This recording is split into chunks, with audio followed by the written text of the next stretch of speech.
Salut, moi c'est Noémie, étudiante à l'établissement Formatera de Saint-Paul à La Réunion. Je vais te partager mes rencontres effectuées lors de mon voyage pédagogique à l'île Maurice. Il est réalisé en partenariat avec le groupe Agria. C'est un projet qui a pour objet l'agroécologie et l'insertion professionnelle des Mauriciens. Il consiste pour nous, Formatera, de former les futurs exploitants agricoles et de les accompagner dans une culture agroécologique. Pour le groupe Agria Rogers, cela consiste à développer la production de produits sains et à offrir aux Mauriciens des projets entrepreneuriaux et motivants avec des débouchés économiques réels. Alors suivez-moi. Bonjour Monsieur Sali. Bonjour. Avez-vous réalisé une analyse du sol de l'île Maurice? Alors effectivement, nous avons commencé par faire une petite et rapide analyse de sol avec le test de la bouteille. Qu'est-ce qu'on peut voir? On peut voir qu'en fin de compte, il y a beaucoup d'argile et de limon et très peu de matière organique qui, elle, est indispensable à la nourriture des plantes. Pensez-vous que la terre ici va capter ou drainer l'eau? Alors comme le détermine l'analyse de sol, on s'aperçoit qu'il y a beaucoup d'argile et de limon qui, eux, vont retenir énormément d'eau. En revanche, elle n'a aucun pouvoir de drainage qui, lui, normalement, est apporté par le sable. Adaptez-vous les systèmes d'irrigation à la pluviométrie de l'île? En effet, donc on va utiliser un système de goutte à goutte qu'on appelle communément irrigation localisée, qui va être elle-même pilotée à l'aide d'un pluviomètre, donc qui va mesurer finalement la hauteur de pluie qui sera tombée tous les jours, et on adaptera en fonction de la dose d'eau que l'on va distribuer. Génial. Et qu'apporte l'irrigation au sol? Alors le but premier de l'irrigation, c'est bien sûr d'hydrater les plantes. Mais ce que beaucoup de gens aussi oublient, c'est que le rôle d'apporter de l'eau dans un sol, c'est de favoriser le développement de la vie biologique du sol, dont on a besoin finalement pour pouvoir cultiver. Sans vie dans le sol, les plantes auront énormément de mal à se développer ou se développeront de manière beaucoup plus lente. Bonjour Monsieur Masson. Bonjour Noémie. Alors pourquoi l'agroécologie? Alors l'agroécologie, Noémie, c'est un ensemble de méthodes qui va permettre à un agrosystème d'être plus résilient. Voilà, et ces méthodes-là vont s'appuyer sur les fonctionnalités de la nature. Qu'apporte la réduction de produits phytosanitaires à une culture? Alors, dans l'agroécosystème, on essaye de s'appuyer sur les fonctionnalités de la nature. Donc on a toute une biodiversité et des insectes par exemple. Donc si on utilise des insecticides qui vont tuer l'ensemble des insectes qui sont présents, que ce soit des auxiliaires de culture ou des ravageurs, et du coup on crée un déséquilibre dans cet agroécosystème. Pourquoi est-il pertinent de couvrir le sol? Alors on va couvrir le sol avec différents matériaux, donc avec de la paille par exemple comme on voit derrière nous, ou avec du mulch. Et on va couvrir le sol du coup pour éviter la pousse des adventices. Ça va avoir un effet couvrant protecteur contre l'érosion.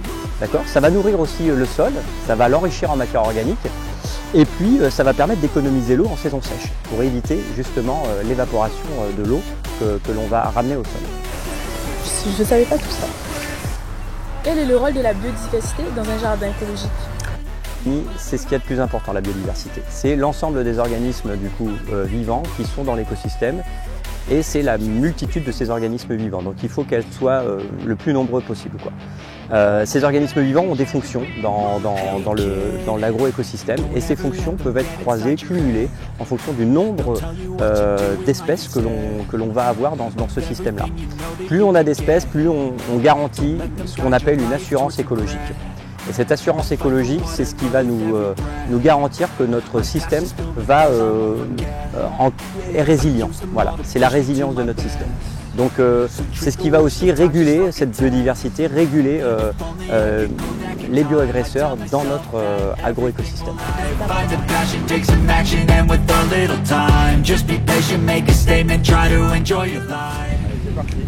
Bonjour Jean-Michel.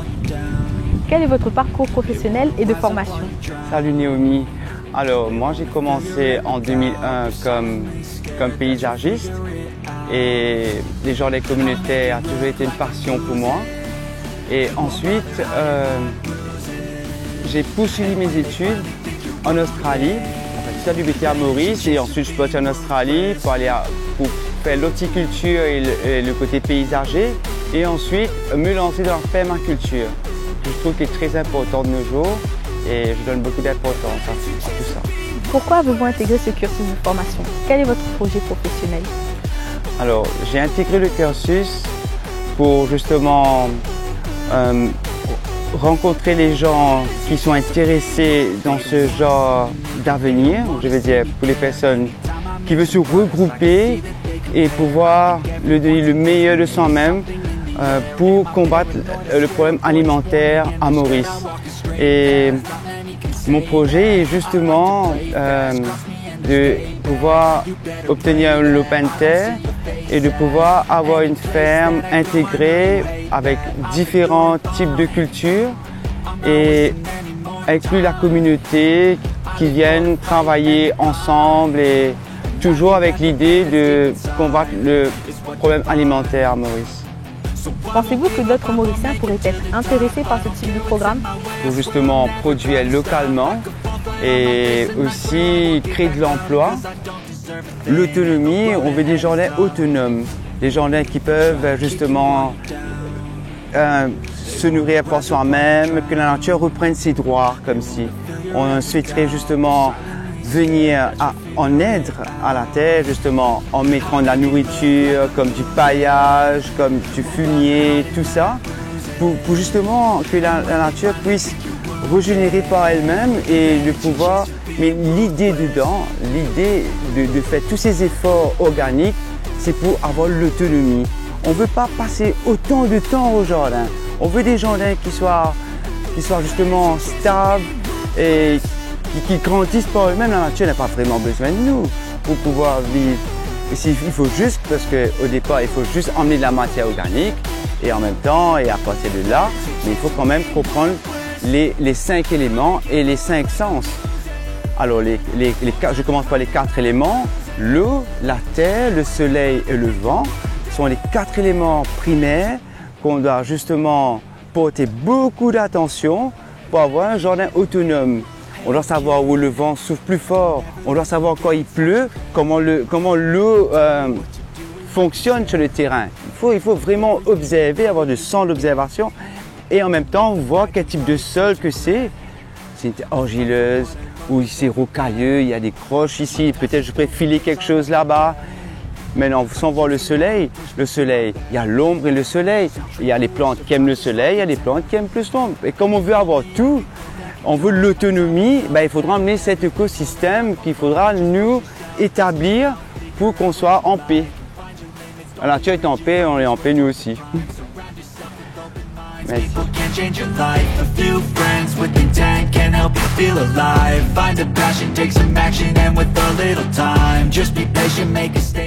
Bonjour Lucas, qu'avez-vous appris au cours de cette semaine? Bonjour Noémie. Pendant cette semaine, j'ai appris à transmettre mes connaissances à un groupe de personnes que je ne connaissais pas. Que retiendras-tu de cette semaine? Une équipe d'étudiants de l'ARC ETC, soudée et investie dans le projet de coopération internationale avec l'île Maurice. Une ambiance chaleureuse et accueillante du côté des Mauriciens. Ces 2 points forts ont permis une parfaite fusion des 2 groupes. Penses-tu que cela va t'apporter un plus dans ton projet professionnel? Oui, effectivement, cela a été une expérience très enrichissante, surtout au niveau management de l'équipe. Bonjour Monsieur Ramé. Bonjour Noémie. Pourquoi le choix de la coopération internationale depuis tant d'années? Parce que la coopération internationale est une des missions de l'enseignement agricole. L'objectif est d'ouvrir à l'international les jeunes apprenants qui viennent dans nos établissements, de développer des valeurs, par exemple comme la solidarité, de changer leur regard sur le monde et de comprendre qu'il y a donc des conditions et des modes de production qui sont différents, dans des contextes parfois plus défavorables. Donc moi je suis vraiment très enthousiasmé par cette mission et j'ai essayé tout au long de ma carrière en fait, de mettre en place des projets pour permettre à des jeunes de s'ouvrir en particulier à leur espace régional. Donc le nôtre à La Réunion, c'est l'Afrique australe et l'océan Indien. Et les conséquences de cet investissement est extrêmement positive parce que beaucoup de jeunes ont changé effectivement leur regard, même se sont orientés vers des carrières à l'international. Certains ont pris des postes de volontaires et même s'ils sont restés à La Réunion, ils ont un regard différent sur leur espace régional et pour moi c'est extrêmement positif de continuer et de renforcer même cette mission pour les jeunes. Et que vous apporte la pédagogie de projet? La pédagogie de projet, ça permet de placer les étudiants dans des situations professionnelles réelles, donc de se sentir responsable et de mettre en œuvre un projet qui répond aux besoins de partenaires professionnels. Donc du coup ça change un peu la donne puisque l'étudiant va être à la recherche de ressources, hein. Donc le professeur du coup devient une personne ressource qui va l'orienter vers les outils et les moyens dont il a besoin pour faire réussir ce projet professionnel. Dans le cadre de la coopération, ces projets donc, se font à l'international, donc il y a une représentation de l'établissement à l'international. Les jeunes doivent montrer leur expertise et donc avoir un certain niveau de qualité de la prestation. Et effectivement, c'est très formateur, c'est très valorisant pour le jeune et ça donne une excellente image de marque de notre établissement.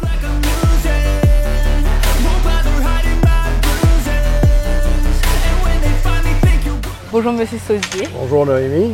Pourquoi avez-vous fait le choix de l'agroécologie? Avec tous les défis que nous avons sur notre planète aujourd'hui, nous avons décidé au sein du groupe Rogers, à travers sa filiale Agaia, de travailler sur un plan de durabilité et d'inclusion sur la région de Belle-Ombre. Et l'agroécologie est une des composantes majeures, car nous avons énormément de touristes qui passent sur la région de Belle-Ombre, énormément d'hôtels. Et nous avons décidé aujourd'hui, à travers nos hôtels, d'avoir des séjours décarbonés à l'île Maurice. Et une des composantes de ce séjour décarboné est ce qu'on appelle en anglais le farm to fork.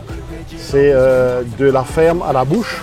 Et ce programme aujourd'hui, il se présente à travers des plantations sur notre propriété qui servent à nourrir nos clients dans les hôtels. Et nous voulions, avec ce programme, avec Formatera, participer à la création d'un cercle vertueux qui commence avec la formation des gens de la région en agroécologie et en agronomie raisonnée et raisonnable, qui ensuite permettra à ces gens formés de bénéficier de ce que nous avons ici, de la terre, du soleil et de l'eau, pour pouvoir produire des fruits et des légumes qui eux-mêmes seraient consommés par nos hôtels qui eux-mêmes sont dans la région.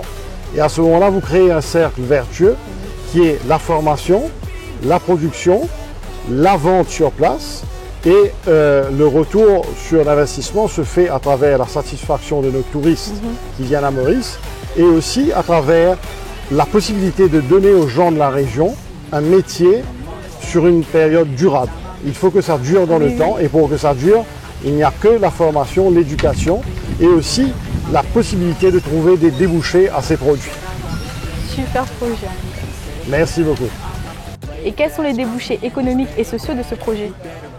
Alors, le principal problème des agriculteurs en général dans le monde, c'est le nombre d'intermédiaires entre sa production et la bouche du consommateur.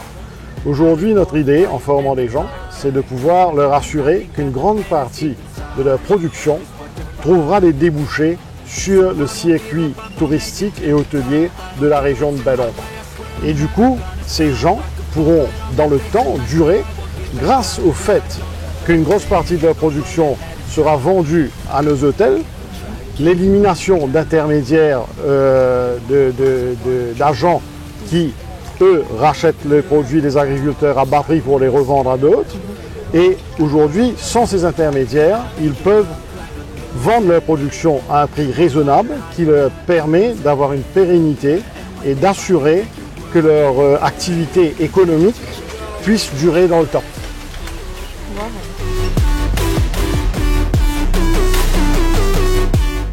Merci de m'avoir suivi pendant toutes ces rencontres et j'espère que vous avez appris autant que j'ai pu apprendre. Et à bientôt pour de nouvelles expériences. Hey kid, don't ever let them get inside your head. They'll tell you what to do in life instead of everything you know that you could get. Don't let them guide your life towards regret of everything you know that you could get. Don't let them guide your life towards regret. I'll fight for what I love with every breath. My past is filled with things I won't forget. I use them all to push me to my best. So treat the worst of times just like a test. If only I could could go back in time, I tell myself that everything will end up alright. Just push yourself, test yourself, figure out what you like, and find your limits, don't be rigid, always work towards a prime. Surround yourself with open minds, people can change your life. A few friends with intent can help you feel alive. Find a passion, take some action, and with a little time, just be patient, make a statement, try to enjoy your life. They'll try to kick you while you're down, they wanna rise up while you drown.